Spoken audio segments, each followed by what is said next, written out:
1933년 경성. 지금의 서울 왕십리에 있는 한 가정집으로 어떤 남자가 헐레벌떡 뛰어들어갑니다. 자, 대체 이 집에서는 무슨 일이 일어나고 있는 것일까요?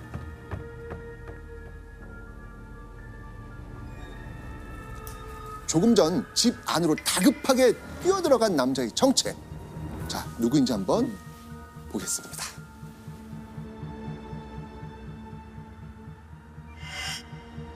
남자의 이름은 유곤용.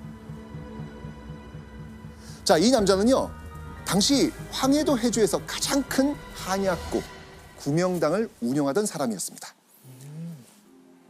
한약국 사장 유곤용은요, 당시 황해도에서 알아주는 어마어마한 부자였습니다.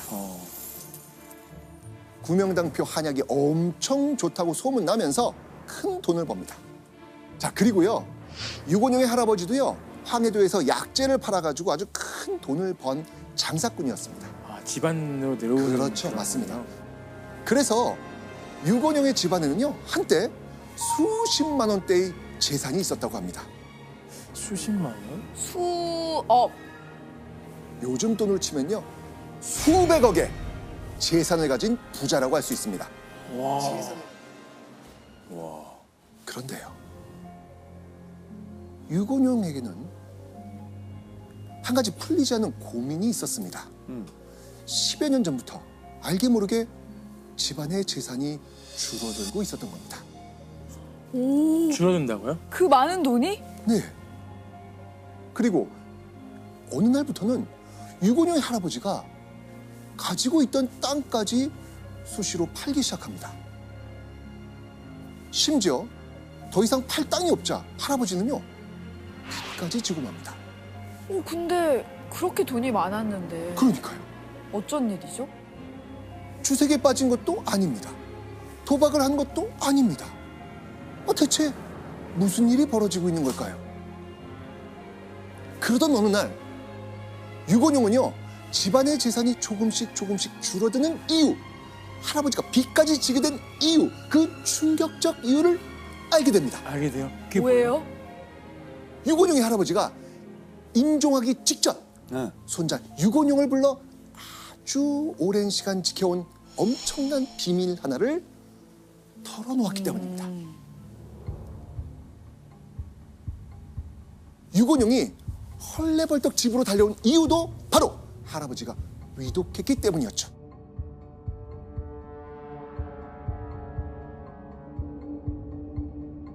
나는 의업으로 상당히 돈을 벌었다. 그것을 모았으면 많은 돈을 모았을 텐데 백백교를 믿기 때문에 오늘의 파산을 보게 되었다. 그것을 모았으면 자, 이제 뭘 때문인지 아시겠습니까? 백백교를 믿어서. 종교. 네. 바로 유곤용의 할아버지가 백백교에 집안의 재산을 갖다 바친 거였습니다. 그런데 백백교에 빠진 게 할아버지뿐만이 아니었습니다. 또 누구였을까요? 뭐 아빠 아니면 어머니나 뭐 다른 가족 이런들? 맞습니다. 바로 유곤용의 아버지. 유곤용의 할아버지뿐 아니고요, 아버지도 백백교를 열렬하게 믿는 신도였던 겁니다. 어떡해요? 대체 백백교가 뭐기에? 유곤용의 할아버지는 물론이고 아버지까지 2대에 걸쳐 백백교를 믿고 전 재산을 바칠 만큼 빠져들었던 것일까요? 자, 이 백백교를 이끄는 사람은 누구였을까? 천하를 온통 하얗게 만들 수 있다 주장한 사람, 내가 신이라고 이야기하는 그 사람. 네. 자, 그 사람의 이름은 바로 이겁니다. 궁금해. 전용해. 전용해. 자, 그런데요, 백백교의 신도들은요, 전용해를 이렇게 부릅니다. 세상의 근원이 되는 큰 어른이란 뜻, 대어른. 대원? 대원? 교주를 신격화시키는 것은 사이비 종교에서 일반적으로 드러나는 그런 특징이라고 볼 수 있습니다. 그래서 교주 전용회를 신격화하기 위해서 대원님이라고 했을 것 같습니다. 세상에 존재하는 수많은 종교마다 신으로 모시는 이들이 있습니다. 자, 백백교 신도들이 믿는 신은 누구다? 대원. 네, 바로 대원 전용해였던 것입니다.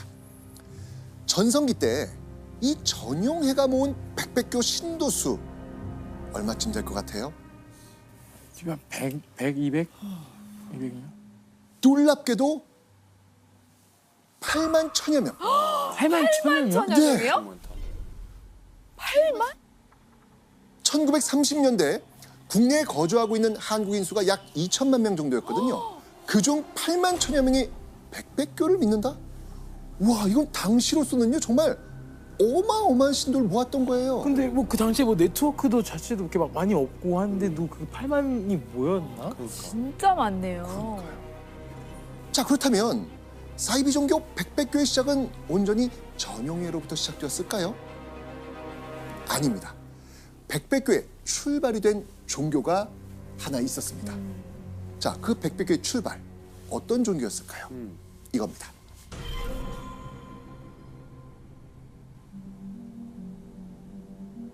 백도교? 백도교? 바로 백도교. 그리고 백도교의 교주 바로 이 사람입니다.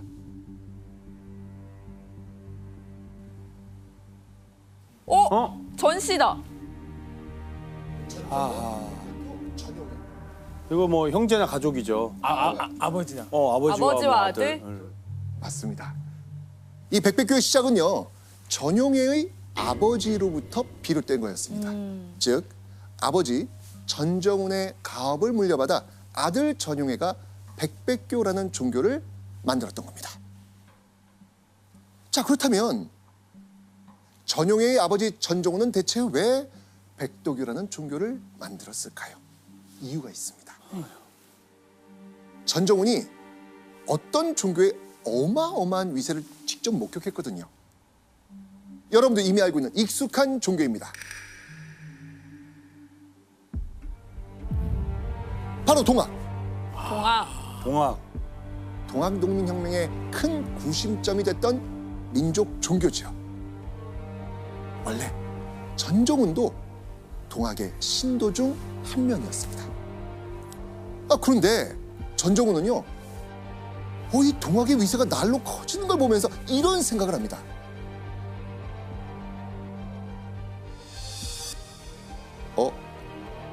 이거 돈 좀 되겠는데?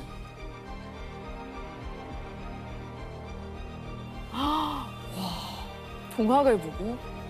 사람이 많이 모이면 모일수록 돈이 된다는 생각이 전정훈의 머릿속을 스치고 지나간 거죠. 그러던 어느 날 동학의 신도였던 전정훈이 소리 소문 없이 사라집니다.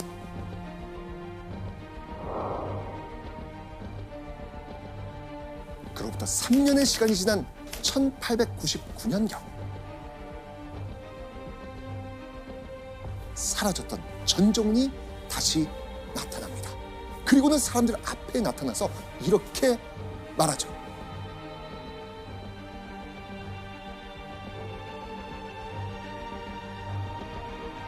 내가 금강산에서 3년의 시간 동안 기도를 드리며 돌을 닦았는데 드디어 천지신령이 나에게 그 답을 주셨다. 즉 신의 계시를 받았다는 겁니다. 자, 그렇다면 한 가지 궁금증이 생깁니다. 대체 전정훈이 말한 신의 계시는 무엇이었을까요? 전정훈은요, 사람들에게 아무도 모르는 세상의 은밀한 비밀을 자신만 알고 있다고 이야기했습니다. 그리고 아주 특별한 예언까지 남깁니다.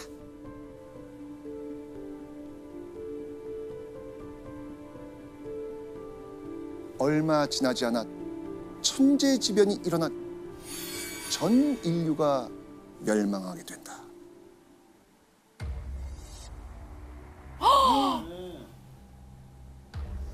전종훈이 사람들을 현혹하기 위해 종말론을 꺼내든 겁니다.